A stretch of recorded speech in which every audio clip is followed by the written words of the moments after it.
Dice así, en la obra de Otelo, dice que en Venecia, a comienzos del 1600, escribe Shakespeare, ocurre la siguiente tragedia. Acá tenemos a Yago.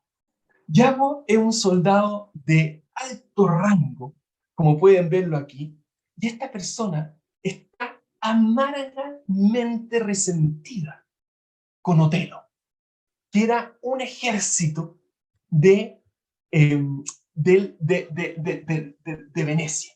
Entonces tenemos acá a Yago, que está absolutamente resentido, siente odio hacia, eh, hacia este personaje. Ahora, ¿por qué lo odian? Se preguntará usted. Por lo siguiente, porque Otelo promovió como líder a un hombre más joven, que era Casio. Sobre él, que era más experimentado, estaba Yago, que era el segundo, y llega y sabe que pusieron a cargo del, el segundo a cargo del ejército Casio, a este hombre que era mucho menos experimentado que él. Por lo tanto, decide vengarse. ¿Y qué es lo que hace? Planifica una campaña negativa y empieza a levantar rumores para diciéndole que a Otelo que su esposa, Desdemona, está teniendo una relación adulta con Casio. Y empieza a levantar estos rumores y crea todo un plan. ¿Y qué es lo que hace Otelo? Le cree todo lo que dice Yago y le pide que mate a Casio. Y llega y va a matarlo. Ahora, ¿qué es lo que sucede? Imagínense en esta drama que estamos viendo. El Otelo se enoja tanto que además mata a su esposa. Esa es el drama. Ahora, Emilia, la esposa de Yago y asistente de Desmond, descubre que está muerta. Y al ver eso, Otelo le explica por qué la mató. Y cuando esta asistente ve esto, dice, ¡Oh, Otelo! Otelo, no sabes lo que has hecho. No lo entiendes. Esto era un complot. Esto era mentira. Ella nunca te fue infiel. Dice, esto fue obra de este malvado. Y llega Otelo. Dice, no puedo creer lo que hice. Lleno de culpa y dolor, se clava una espada y se suicida al lado de su amada esposa. Y mueren los dos juntos. Y Yago es llevado a ser posiblemente ejecutado. Ese es el drama de Shakespeare. Eso es lo que pasó en la obra de Shakespeare para aquellos que no la conocen. Ahora, ustedes se preguntarán, ¿qué fue lo que mató a Otelo? ¿Qué fue lo que mató a Yago? ¿Qué fue lo que mató a la esposa? Y ustedes me dirán, ¿cómo? Es muy fácil. La espada, en un caso, la almohada, en el otro caso. Como es obvio que entre la espada mató a uno, la otra él se suicidó con la espada, mató con la almohada a su esposa, eso fue lo que mató. Pero en verdad, si ustedes quieren ahí participando en el chat, sabemos perfectamente que si bien pasó eso, que fue la espada, la almohada, el arma con el que se mató a cada uno. En verdad, lo que mató a las distintas personas fue el hablar mal. El rumor, muy bien ahí como dicen en el chat, el hablar mal. ¿Y por qué les cuento esto? Porque, como vimos acá, en este drama de Shakespeare, Las palabras pueden generar una negatividad tremenda, que pueden ocasionar la muerte. Y ustedes dirán, Daniel, ¿qué me importa a mí? ¿Esto es una historia de qué era? ¿Del siglo XVII? ¿De los 1600? Escúchame, estamos acá en el año 2023. Eso ya no es así. La gente no se muere por hablar negativo. Dejen contarle una historia un poco más cercana, que en lo personal me tocó muy fuerte y que muchas veces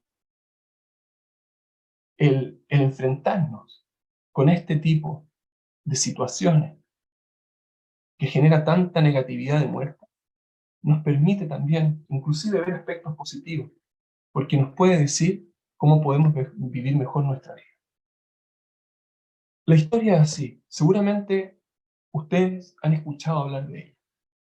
Ella se llama Katy Vincent y en mayo del año 2018 se suicidó en el baño de un Starbucks en Providencia.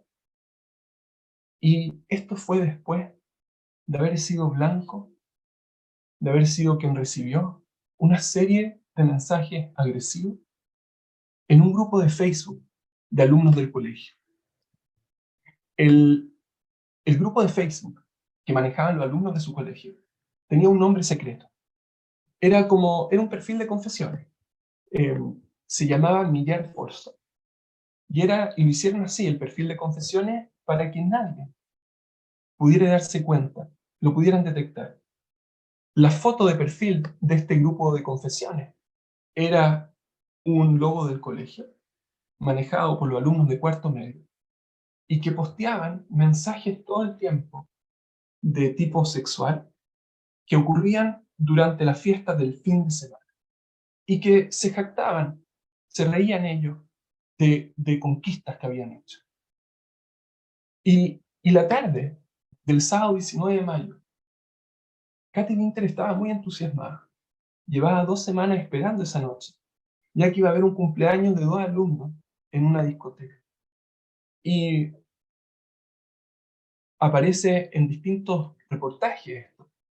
Y dice que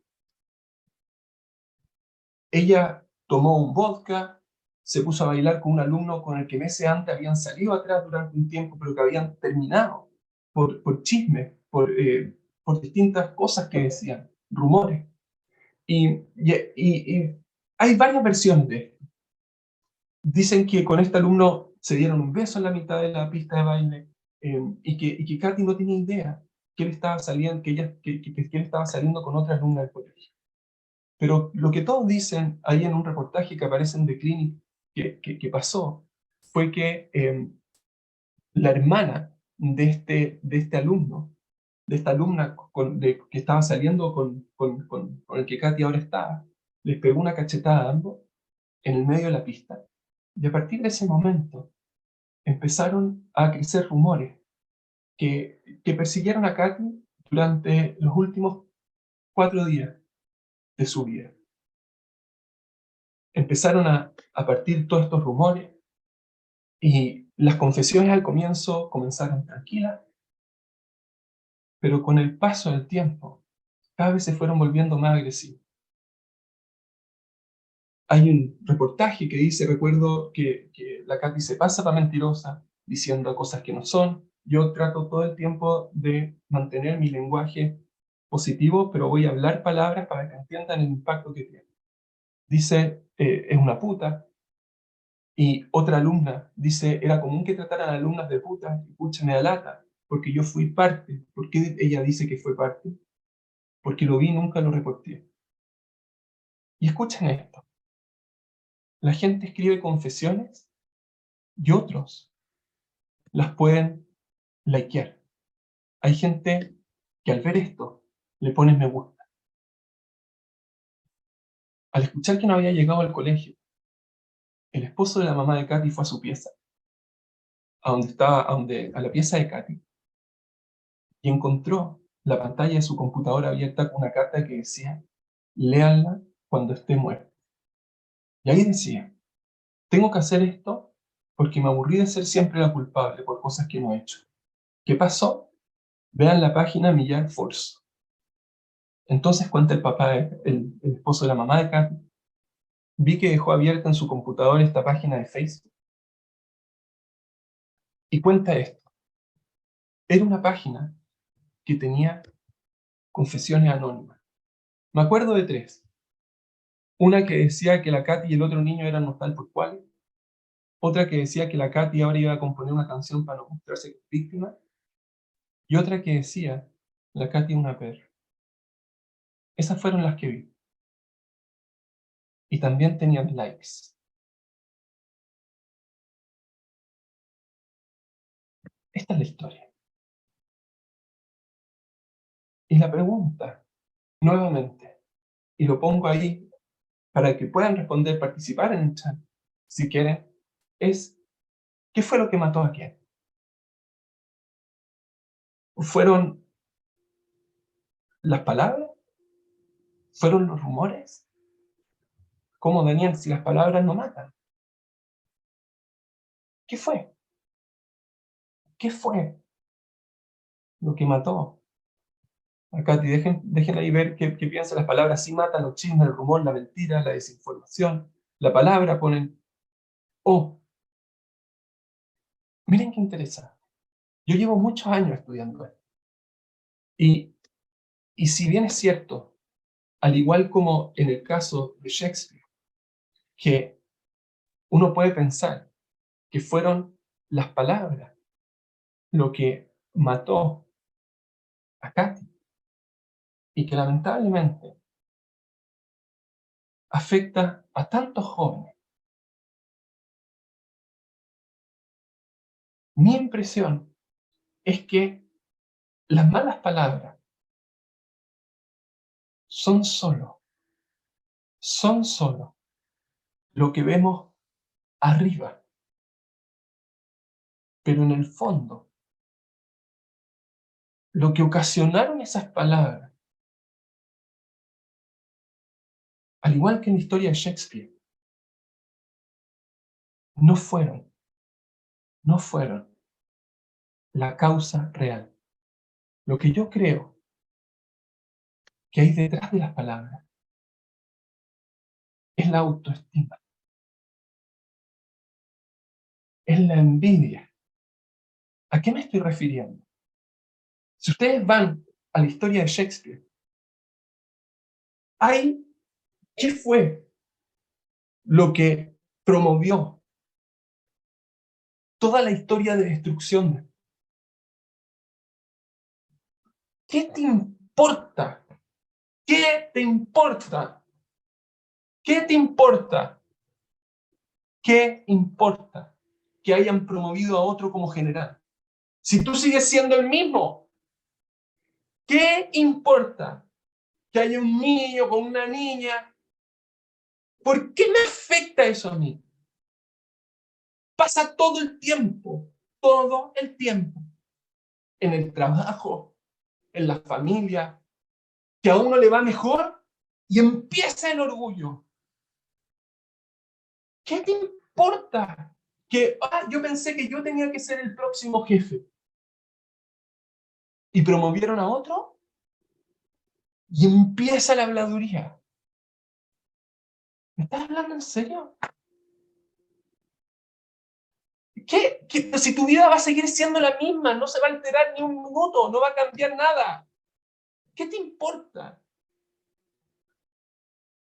Yo creo, yo creo que lo que hay detrás de las palabras es un problema en la autoestima, el sentirse menos que los demás. Vayan a la historia de Shakespeare. Y él le dice, promovieron al otro, ¡ay! Empieza la rabia. Tu vida va a seguir siendo igual. Tu vida va a seguir siendo la misma. ¿Qué importa? Yo tuve la suerte de ir a estudiar a Estados Unidos. Y fue una bendición tremenda.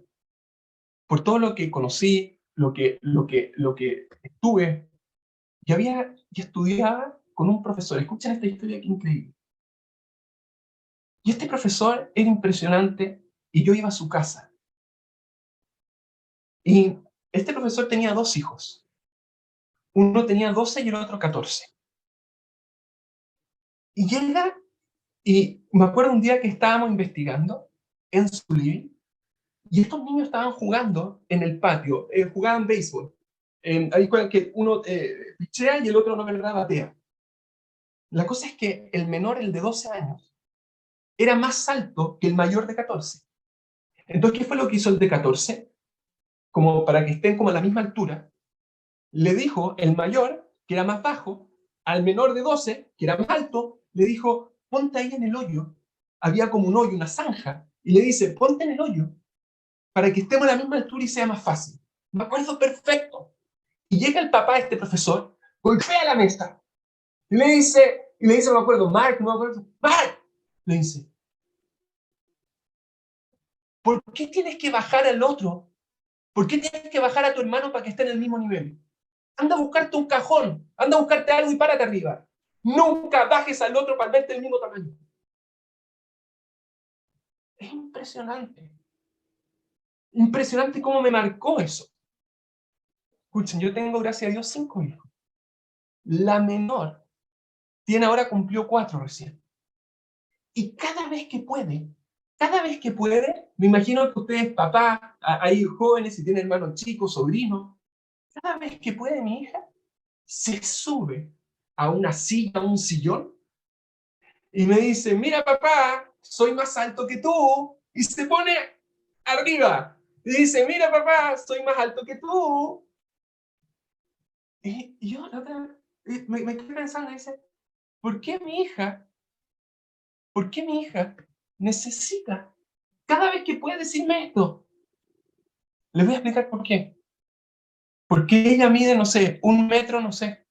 Entonces ve a todo chiquitita, ve a todo el mundo así. No sé si alcanza a ver, pero lo ve para arriba. Entonces ella se siente más baja.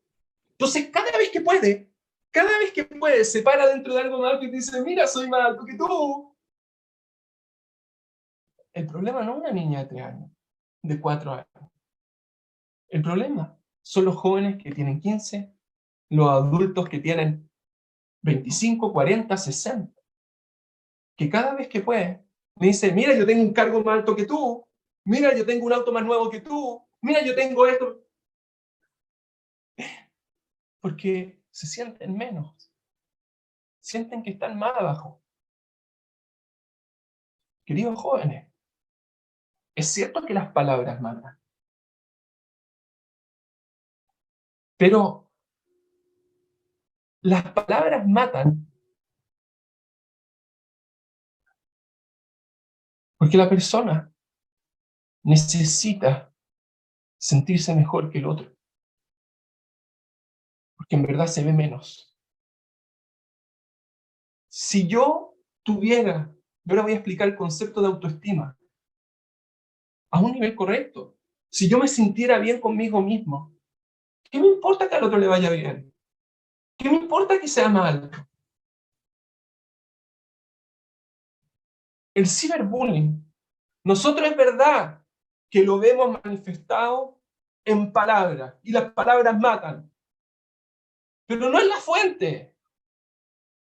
La fuente de la destrucción que generan las palabras, de la risa. Acuérdense lo que les dije al comienzo, la misma risa, para destruir o para felicitar. Es porque me siento menos. Porque si no, ¿qué me importa? Que al otro le vaya bien, extraordinario. Dice que una persona espiritual es alguien que se alegra cuando al otro le va bien. Si a mí me invitan a una fiesta y llega, y obviamente yo me alegro con el otro. Me invitan a una fiesta, obvio me alegro con él, pero eso todo el mundo lo puede hacer. La dificultad es alegrarse del otro, cuando también le va bien. ¿Qué es la autoestima? La autoestima es la confianza. Tiene dos áreas. Por una parte, la autoestima es la confianza en nuestra habilidad para pensar y lidiar con los desafíos de nuestra vida. Eso es desde una perspectiva. Es decir, yo creo que tengo las herramientas para que me vaya bien. Pero por otra parte, es la sensación de tener valor y que uno merece satisfacer sus necesidades y disfrutar de los frutos del esfuerzo que tiene. Es decir, son dos aspectos. Por una parte, la confianza en nuestro derecho de ser feliz. Por eso se dice que es como de respeto, autorrespeto. Y por otra parte, de autoeficacia. Ese concepto que le estaba diciendo, que la persona puede o tiene la capacidad de sentirse que puede ser feliz. ¿Y qué es lo que pasa? En nuestra desesperada necesidad de sentirnos mejor con nosotros mismos, describimos la bajeza de los demás. A veces nos sentimos tan mal con nosotros que tenemos que hablar mal del resto para sentirnos mejor. Y como no tenemos nada muy importante que decir, y yo sé que es fuerte esto, nos entretenemos con el dolor del otro viéndolo sufrir. Esa para mí es la realidad. Y duele, es difícil. Y el que destruye, generalmente es porque estaba aburrido. Pregúntale a los profesores. O es inseguro, o sufre de negatividad. Lo importante es entender que con nuestras palabras podemos crear realidades. Ustedes lo vieron recién. Podemos entregar esperanza, sanar corazones, alentar a aquellos que lo pasan mal. Acuérdense la historia que les conté al comienzo. El señor Farkas. Lo pueden hacer. Es impresionante cómo las palabras pueden construir. Pero también tenemos que saber que podemos destruir y quebrantar a los demás. ¿Y de qué depende? Lo que yo estoy planteando acá es que obviamente nosotros vemos el resultado, pero ¿qué hay detrás? El corazón, la fuente de las palabras, no es lo que finalmente uno ve, sino que hay algo más profundo, que es la autoestima. La gente que está contenta, la gente que está feliz, ¿qué le importa? ¿Qué le importa cómo le va el otro? Está feliz con el otro también. El hecho, el hecho que empiezo a destruir es porque tengo un problema interno, porque veo mi vida negativa y después exporto esa visión hacia el resto. Entonces dejen decirle 4 ideas que me parece que son fundamentales. La primera es el enfoque negativo en la vida, que es muy importante. Y dejen hacerlo con este ejemplo. Muchas veces quizás han escuchado papás, mamás, jóvenes, que el amor es ciego. ¿Qué significa que el amor es ciego? Te dicen, mira, me gusta, estoy enamorado de la Francisca. La Francisca. Pero ¿no viste que la Francisca tiene tal cosa o tal otra? No. Oye, me gusta el Daniel. ¿El Daniel? ¿Pero no viste que el Daniel tiene acá un lunar, los dientes no son tan lindos? Que... No, no me di cuenta. ¿Por qué? Porque el amor, cuando alguien está enamorado, se focaliza en lo positivo del otro.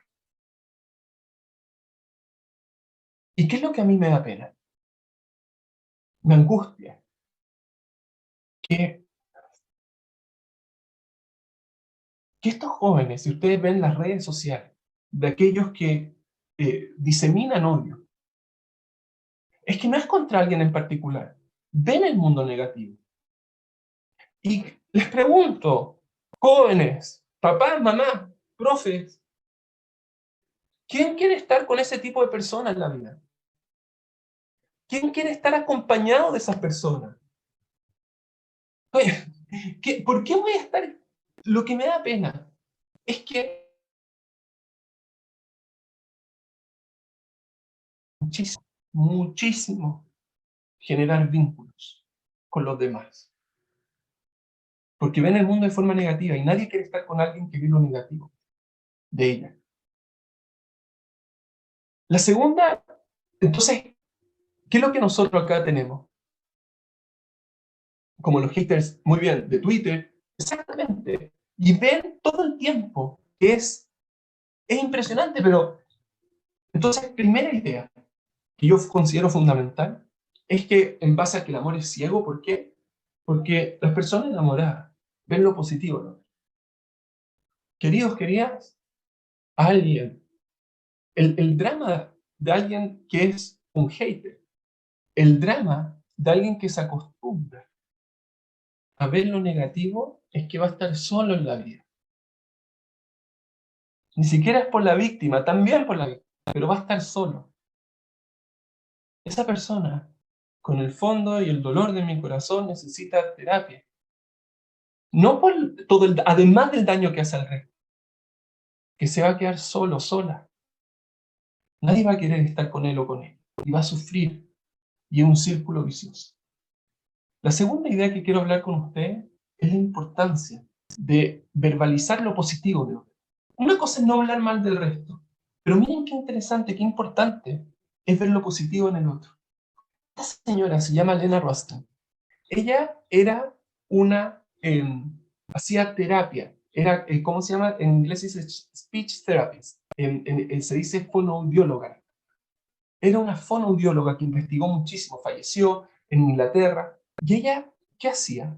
Ella, por ejemplo, yo era tartamudo de chico y no podía decir ni la R ni la CH. Decía, de hecho, mi hermano grande me decía Sancito, por Sancho Panza. Bueno, jóvenes quizás no lo conocen, pero era un personaje que estaba con el Quijote. Entonces, había unos dibujos animados y yo decía Sanso. Entonces me decían Sancito. Y además era tartamudo. Entonces me hacían hacer un ejercicio, acá no tengo un lápiz conmigo, pero me hacían, me acuerdo acá, hacer un ejercicio, me ponían acá. Entonces, ¿qué es lo que decía Lena Ruskin? Ella decía, mira qué increíble. Le decía, papá, mamá, ¿usted quiere que yo atienda a su hijo, a su hija? Ningún problema. Perfecto. Pero ustedes tienen que decir algo positivo del otro una vez al día en su familia. Sí, pero no entiendo, Lena. Doctor Ruskin, no entiendo. Si mi hijo tiene un problema para hablar, no modula, tartamudea, no dice la R, ¿qué tiene que ver? ¿Qué importa? Dice, no entiende. Si yo empezaba a hablar, por ejemplo, y empezaba a tartamudear, como que llegaban y decían, ya mejor, mami, no sé, estamos comiendo, trae el postre, porque si Daniel empieza a hablar, vamos a terminar mañana. Hay una parte que es un ejercicio práctico, el ejercicio técnico, pero hay todo un concepto detrás, que cuando yo hablo bien del otro, positivo de los demás, genero lo que hoy día se llama una cultura de reforzamiento positivo. Me atrevo a hablar, o si no, no me atrevo a hablar. Es impresionante cómo funciona, dejen de decirle algo. Se lo voy a contar acá. Hay el feedback. Es tan importante, es tan fundamental. Cambia realidades.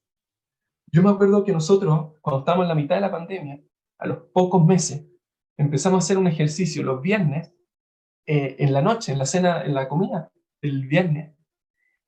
Teníamos que decir que, es impresionante, pero que cada uno de mis hijos tenía que decir algo positivo de otro que había pasado durante la semana. Y de repente era martes o miércoles y el Rafita, que en ese tiempo ya tiene 6, pero tenía 4, decía, ya, yo quiero decir algo de la Debbie, o yo quiero decir algo del Ari. Entonces decía, no, pues hoy día es martes. Cambia la cultura. Es increíble. ¿Y por qué les pongo acá en la foto del pingüino emperador? Porque hay un señor que se llama Daniel Amen, Daniel Amen, que es uno de los psiquiatras más reconocidos en Estados Unidos. Y él, en un libro que tiene que se llama Mente Brillante, cuenta lo siguiente, así parte el libro. Y él dice, mente extraordinaria, no sé cuál es bien la traducción en español, pero dice que él fue con su hijo de 8 años a ver el show del pingüino emperador. Y están, y porque su hijo le decía que quería ir a ver un show del pingüino, fueron ahí al escenario, y aparecía el entrenador, el coach, y salía y hacía así, y el pingüino saltaba. Hacía con la mano así, y el pingüino bajaba. Se daba vuelta, y el pingüino se empezaba a dar vuelta y bailaba.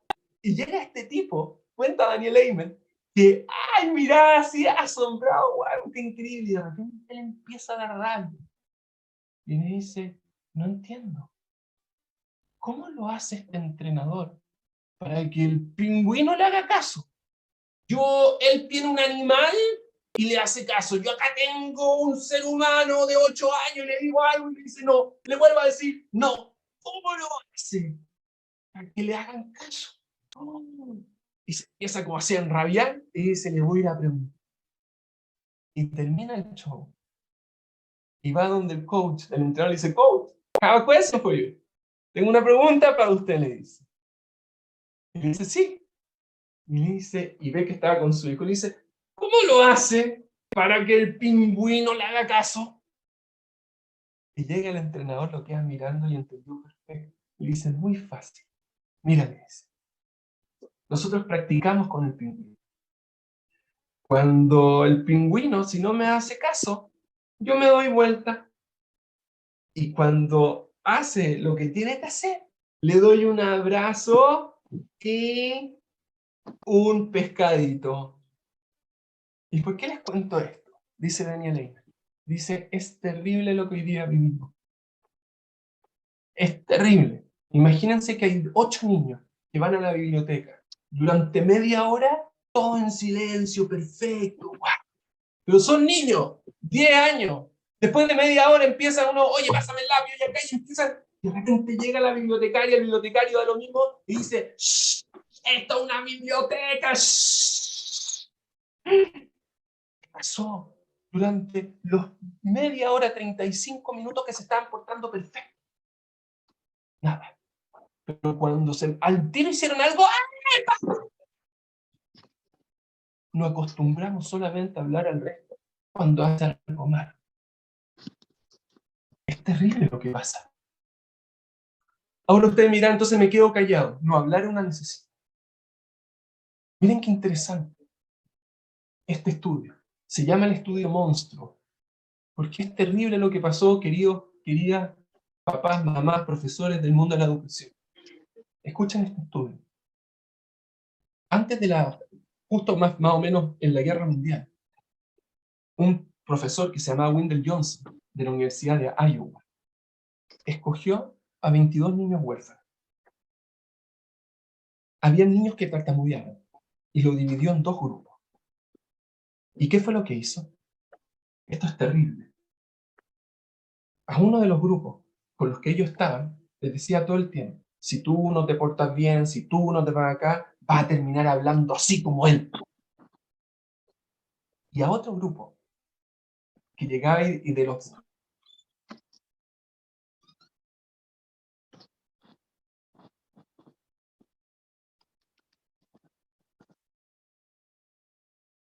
En este grupo que estaba, que le decía, si así es que vaya a terminar hablando así, tuvo tantas consecuencias para los niños en el orfanatorio. Sufrieron tanto que después los demandaron porque fue para toda la vida el impacto negativo que causó en ellos. Es terrible, terrible lo que pasó. Entonces nosotros podemos construir, pero también podemos destruir con nuestro feedback. Hay que elogiar las acciones. Esto es impresionante para la educación. Les recomiendo, si no lo han hecho, hay una doctora que se llama Carol Dweck. Y ella te dice cómo se da feedback, cómo se entrega retroalimentación. Y ella dice, mira, nosotros tenemos 2 tipos de mentalidades. Una que son fijas y otras que son de crecimiento. Las que tienen mentalidad fija, como que dicen, yo tengo este nivel intelectual, tengo esta cosa, y se quedan fijos toda la vida. No se atreven a tomar riesgos, porque son así. Por algo que le dijeron, se quedaron así de chicos. No, mira, que de chico me dijeron así, entonces yo soy así. Mientras que las de crecimiento no tienen límite. Construyen, crecen. Es impresionante. ¿Y ella qué te dice? Que gran parte de esta mentalidad se focaliza en que, ¿qué? En no decir el resultado, sino que, ¿qué? Las acciones que llevaron al resultado. Así de importante el feedback. Llega, ¿qué es esto? ¿Qué significa? Yo llego y le digo, oye, te felicito por la nota que te sacaste. Eso no genera una mentalidad de crecimiento. No puedo creer, Matías, no puedo creer que te haya ido bien, porque no puedo creer cómo te esforzaste, cómo estudiaste, que estaban tus compañeros, amigos, da lo mismo haciendo esto y tú estudiaste. Se felicita por las acciones, por el esfuerzo. Y eso es lo que dice que lleva una mentalidad de crecimiento. Ahora, entonces nosotros, para ir terminando, vamos a encontrar personas que hablan negativo y vamos a encontrar personas que hablan positivo en nuestra vida. En los colegios, en la universidad, en los trabajos, en todas partes. Siempre así, siempre así. Ahora, tenemos que saber que lo único que tenemos que saber es que las personas que hablan positivo construyen relaciones y las personas que hablan negativo las destruyen. Eso tenemos que entenderlo. Eso hay que saber. Positivo yo construyo y negativo destruyo. Entonces vimos que hablar mal obviamente destruye a tres. Al que habla, porque se focaliza solo en lo negativo. ¿De quién se habla? Que es la víctima, como vimos con el caso, ¿no es verdad?, de la obra, de Shakespeare, lamentablemente, con el caso de Kat, con muchos otros casos que nosotros vemos a diario. Pero también con las personas que están en ese ambiente y después no se atreven a nada, como mostramos con los distintos estudios. Entonces dejen terminar con una historia que yo creo que refleja muy bien este concepto. Miren qué interesante esta historia, la leí en un libro de educación. Cuando llevábamos 3 semanas en octavo, vi a Kai, un niño de mi curso, volviendo a casa mientras cargaba todos sus libros. Pensé, ¿por qué alguien traería todos sus libros el viernes? Yo no le presté mucha importancia. Justo en eso vi como otros niños venían y le botaban todos los libros. Sus lentes también volaron. Mi corazón se rompió. Fui corriendo a ayudarlo y lo vi agachado en el suelo buscando sus lentes, con una lágrima cayendo por su mejilla. Esos niños deberían estar en el zoológico, le comenté. Lo vi sonreír al verme. Me dijo gracias. Tomé la mitad de sus libros y caminamos juntos. Resultó que vivíamos cerca. Le dije que nos viéramos el fin de semana. Le presenté a mis amigos y todos nos caímos bien. El lunes lo vi de vuelta en la calle con todos sus libros. Le pregunté si quería sacar músculo, se rió. Le dio la mitad para que lo ayudara. Durante los siguientes 4 años nos hicimos mejores amigos. Para la graduación le pidieron a él que hiciera el discurso. Se veía un poco nervioso el día de la graduación. Lo traté de animal. Ya vamos, era impresionante, lo vas a hacer muy bien. Se rió. Y esto fue lo que dijo en la graduación que le pidieron a él hacer el discurso. Dijo así: la graduación es un momento para agradecer a aquellos que nos han ayudado durante todos estos años. Yo estoy acá para contarles que ser amigo de alguien es el mejor regalo que una persona puede tener. Y después contó la historia de cuando nos conocimos. Y dijo que había planeado suicidarse el fin de semana por la gran cantidad de bullying que le hacían. Que había sacado los libros de su escritorio y casillero para que su mamá no tuviera que ir a buscarlos después. Y ahí me miró y dijo nuevamente: gracias, me salvaste. Porque un amigo nos puede salvar.